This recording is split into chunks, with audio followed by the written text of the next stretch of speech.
के अंदर भी कोई अलग से एजेंसी को माध्यम से कमीशन खाया पूरी दुनिया जानती है। कपड़े, जब मैं सरकार में मंत्री था तो मैंने कानून बनाया कि कपड़े हम खरीद के बच्चों को नहीं देंगे, कपड़े का पैसा बच्चे के इसके फादर मदर के अकाउंट में डालेंगे, वो अपने मर्जी पर ऐसा कपड़ा खरीद के बच्चों को देंगे। और इस बात की गुलाब चंद जी महामहिम राज्यपाल ने सदन में मेरी सराहना की और कहा कि वो महीने में मंत्री बेटे को, अर्जुन जी आप भी मंत्री हो, जब इनके शासन में बच्चों के अकाउंट में सीधा पैसा जा सकता है तो आप कपड़े खरीद के बच्चों को क्यों दे दो। वहां भी घोटाला, पता नहीं बॉम्बे में जाकर किसी मिल वालों से बात करके आ गए और घटिया किस्म का कपड़ा खरीद के लिया, किसी दर्जी को सिलवाने के लिए दिया, वो भी कमीशन में दे दिया। अब महेंद्र मालवा 6 फीट का है और 4 फीट का पैंट दे दिया तो मैं तो गुंडे बराबर आ रहा है। ये स्थिति होगी। स्वच्छ परियोजना किसी जमाने में नारू उन्मूलन के नाम से जानी जाती थी, जिसमें नारू निकलता था उस नाम से जानी जाती थी। जिसके पास में एक जयंत नहीं, जिसके पास में एक आयन नहीं, टेक्निकल स्टाफ नहीं, उसको कम से कम 100 काम दे दिए, 100 काम। अब कोई आदमी जानता ही नहीं, तुम उसको काम दोगे तो जितने भी जो रिटायरमेंट आदमी थे उनको पकड़ के लाया, उसके माध्यम से काम कराया। तालाब बना रहे हो, मेडिकल बना रहे हो, बिल्डिंग बना रहे हो। अरे तालाब बनाना तो इरिगेशन का काम है, बिल्डिंग बनाना तो पीडब्ल्यूडी का काम है, लिफ्ट लगाना तो इरिगेशन का काम है। वो काम भी उन्होंने स्वच्छ के माध्यम से दे दिया। अब ये बात माननीय मुख्यमंत्री जी को पता है, पूर्व मुख्यमंत्री इनको भी पता है, और कम से कम 20 से 25 बार पेपर में आ गया। इनके खिलाफ में प्रदेश कांग्रेस कमेटी के बाहर पोस्टर लग गए। टिकट की बात आई तो ऑल इंडिया कांग्रेस कमेटी के बाहर इनके पोस्टर लग गए। और इसके बाद भी कह रहे हैं कि साहब महेंद्र मालवा छोड़ रहे, मैं तो ईमानदार हूं। अरे भैया, आपसे बढ़िया कोई ईमानदार कोई नहीं सकता, कोई नहीं सकता। ये तो दूध का दूध और पानी का पानी है। ये बात मुझे इसलिए कहने पड़ी है कि आज उम्मीदवार, उसको कोई लोग जबरदस्ती आपको कह सकते हैं, गुमराह बना सकते हैं। इसलिए सब बात को एक तरह से खुले रूप में रखनी चाहिए, सब तमाम बातों को। ये बात इस अवसर के मैं आपके सामने रख रहा हूं। अब जो मैं हमारे जितने भी बड़े नेता उनसे मेरा आग्रह है कि अपन बहुत अच्छे लोग हैं कि हमारी टिकट का फैसला पहले होता है और 12-13 तारीख को आचार संहिता लगती है तो हमको 10 दिन का एक्स्ट्रा समय मिल गया। अब एक्स्ट्रा समय मिल गया तो इसका हम इंतजार नहीं करें। घाटोल में नरेंद्र जी और मांझी भाई बढ़िया काम कर रहे हैं तो पीपलपुर में हमको पहली बैठक करनी चाहिए। कुशलगढ़ में भीमा भाई और काली भाई बढ़िया काम कर रहे हैं लेकिन बकासर में हमको बैठक करनी चाहिए। गढ़ी के अंदर कैलाश जी और पूरी टीम बढ़िया कर रहे हैं लेकिन हमको अर्थुना में बैठक करने की आवश्यकता है, पहले हमको बैठक करनी चाहिए। सब बढ़िया हो रहा है लेकिन छोटी सरवन नहीं, दानपुर में हमको बैठक करनी चाहिए क्योंकि वो एक अलग पैकेट है। उन क्षेत्र में सबसे पहले हमको जाके बड़ी ताकत के साथ में पूरे मैन पावर को मोबाइल करके और वहां पर बैठक करने की आवश्यकता है। निश्चित रूप से ये आज मंच पूरा भरा पड़ा है। भवानी भाई ने अपने जीवन में बहुत संघर्ष किए हैं, ऐसे हमारे पास में नेता हैं। हम जिन्हें अपनी राजनीतिक जीवन को यहाँ से शुरू करके राष्ट्रीय कार्यकारिणी में चले गए, इतना बड़ा उनका वजूद है। धन सिंह जी बहुत छोटी सी उम्र में आगे बढ़े लेकिन वो जहां भी खड़े होते हैं थोड़ी बहुत हंसा ही देते हैं। तो हमारे पास में नेताओं की, कार्यकर्ताओं की, टीम की कोई कमी नहीं है। निश्चित रूप से हम सफलता करेंगे प्राप्त, लेकिन सफलता के साथ साथ में हम सर्वाधिक मतों से जीतेंगे, ये बात हमारे दिमाग में रहनी चाहिए। कृष्णा में यहाँ बैठी हुई है, एक दिन वो कह रही थी कि आमने सामने बोल गए होंगे कृष्णा बहन, राजनीति में नहीं बोलेंगे, कितना बोले होंगे हम, कोई बात नहीं। इस कान से सुनना, इस कान से निकाल देना। ये राजनीति जो आदमी है वो रखोगे, मोटा पेट रखोगे, नहीं तो काम चलेगा कहाँ होगा। लेकिन आज 45,000 वोट कृष्णा बहन के और 1 लाख और 2,000 वोट मेरे, तो कितना होगा? 1.5 लाख। बाकी तरह में 1.5 लाख वोट उस वक्त हमको मिला है, दोनों पार्टियों को मिला के। और आप अभी ठंडी हो गई है, देखना आप ठंडी हो गई अभी। अब नया जो ये उम्मीदवार आ गया, इसके बाद में इनको वाले जो के सुपले जो अभी तो कहते हैं कि कांग्रेस से समझौता करेंगे, और कहीं कांग्रेस कहती है कि हम बाप से समझौता करेंगे।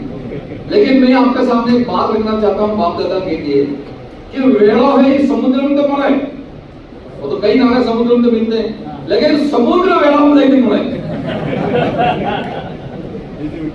मतलब कांग्रेस कहती है कि हम बाप को मदद कर देंगे। अरे आप बाप को करो, आई को करो, किसी को भी करो, भारतीय जनता पार्टी तो जीतेगी जीतेगी।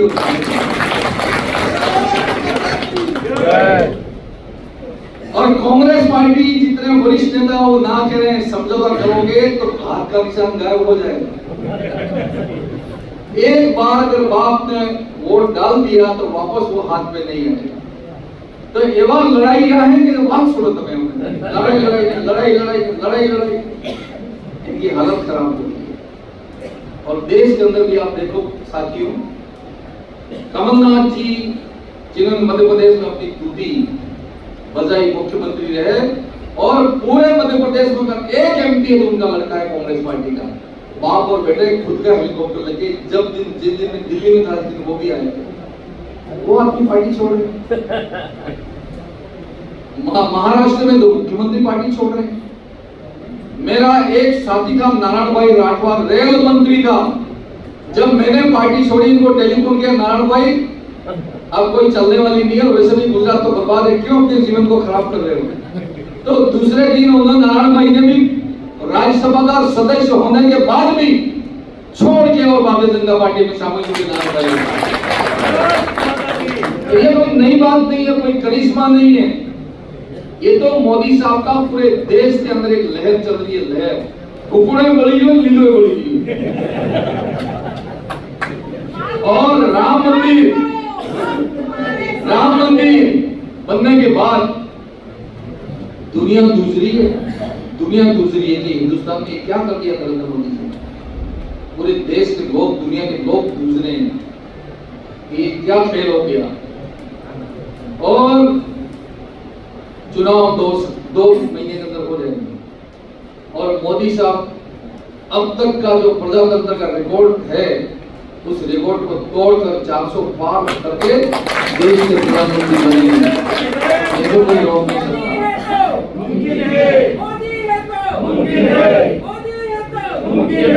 अब मेरा यहाँ पर एक निवेदन है कि माननीय मुख्यमंत्री जी का भी आने का प्रोग्राम है।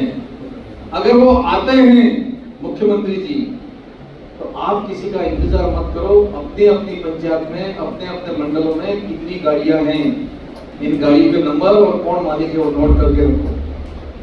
हम सभी यहाँ मंच के ऊपर बैठे हुए पार्टी के तमाम नेता हम सब इकट्ठा करके आप सबको गाड़ियों की व्यवस्था, पूरी व्यवस्था कैसे हो सकती है इसका पूरा प्रयास करेंगे।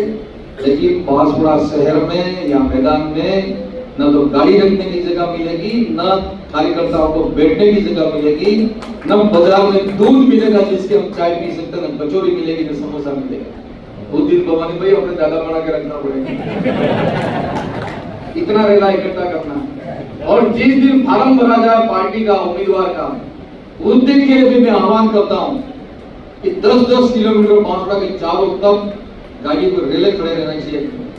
ऊपर तक संदेश जाना चाहिए कि जो हम नेताओं ने जो निर्णय किया है, भाजपा के पक्ष में निर्णय किया है, राष्ट्र हित में निर्णय किया, उसका परिणाम है कि बांसवाड़ा की जनता, डूंगरपुर की जनता जाग चुकी है। ये संदेश हमारे राजस्थान और दिल्ली तक जाना चाहिए। इतना बड़ा करिश्मा हम खड़ा करेंगे, यही मैं इस अवसर पर कह सकता हूँ। एक बार फिर मैं आदरणीय मोदी साहब के प्रति, आदरणीय हमारे गृह मंत्री जी के प्रति, राष्ट्रीय अध्यक्ष जी, जिस दिन मैंने ज्वाइन किया उस दिन राष्ट्रीय अध्यक्ष जी वहीं बैठे हुए थे। मैंने कहा कि महेंद्र महिला राष्ट्रीय अध्यक्ष जी के पास में अलग से टाइम लेना पड़ता, मिलता नहीं मिलता, लेकिन ये भी यही मिल गए और मुख्यमंत्री जी और सीपी साहब चारों वहां पे मिल गए। मैंने कहा अपना काम तो हो गया और बहुत शानदार तरीके से। ये बात इस अवसर पे कह सकता हूँ। आप सब मेरे पे भरोसा रखें, मैं ऐसा कोई काम नहीं करूंगा जिसकी वजह से पार्टी को, कार्यकर्ता को कोई नुकसान हो। जो कुछ भी निर्णय करेंगे ये हमारे नेता बैठे वो करेंगे। इन नेताओं के निर्णय के साथ में महेंद्र मालवीय अपने साथ खड़ा मिलेगा, ताकि अपना कोई निर्णय नहीं है। मैंने बात कही है कि पार्टी में जूनियर हूँ, उम्र में बड़ा हो सकता हूँ, मैं पार्टी में जूनियर हूँ। आप सब लोगों ने इस पार्टी को बनाया। जैसे अभी भवानी भाई कह रहे थे, पुरी जी कह रहे थे पन्नालाल जी का नाम लेके कि पुरी जी हमारी पार्टी में आ जाओ, आपका राज तो कभी नहीं आ सकता। वो उल्टा हो गया कि आपका राज तो गया, वापस नहीं आ सकता, लेकिन हम तो सत्ता में और राज नहीं रहने वाले, ऐसा काम हो। यही इस अवसर में मैं कह सकता हूं। आप सबको मेरी तरफ से प्रणाम, बहुत बहुत धन्यवाद। अब की बार, अब की बार, अब की बार 400 बार। बहुत बहुत धन्यवाद। जय हिंद, जय भारत।